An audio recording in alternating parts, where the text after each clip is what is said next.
Hello friends, இன்றைக்கு பார்த்தீங்கன்னா நான் இந்த விளிம்பிக்காய் தான் வாங்கியிருக்கேன். இதை வந்து விளிம்பி பழம், விளிம்பிக்காய் அப்படின்னு சொல்லுவோம், ஸ்டார் ஃப்ரூட்டுன்னு சொல்லுவோம் ஃப்ரெண்ட்ஸ். இன்றைக்கு இது ஜியான கடையில் வந்துருந்துச்சு ஃப்ரெண்ட்ஸ், அதோட நான் வாங்கி கொண்டு வந்துட்டேன். இது வந்து சுகருக்கு நல்ல மண்ணு சொல்லுவீங்கன்னா, ஆனால் ஆக கூடுதலாகவும் சாப்பிடக்கூடாது, நல்லா இருக்கும் ஃப்ரெண்ட்ஸ், கணக்காக சாப்பிடலாம் அளவோட.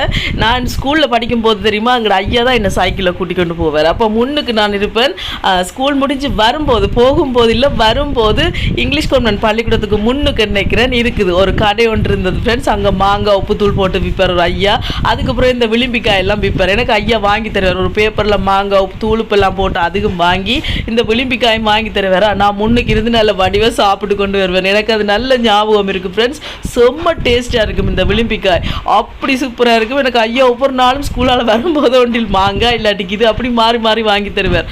சூப்பராக இருக்குது. யாரெல்லாம் இது சாப்பிட்ருக்குறீங்க? ஓகே ஃப்ரெண்ட்ஸ், இந்த வீடியோ பிடிச்சி தான் மறக்காம சேனலை சப்ஸ்கிரைப் பண்ணுங்கள். பை டாடா.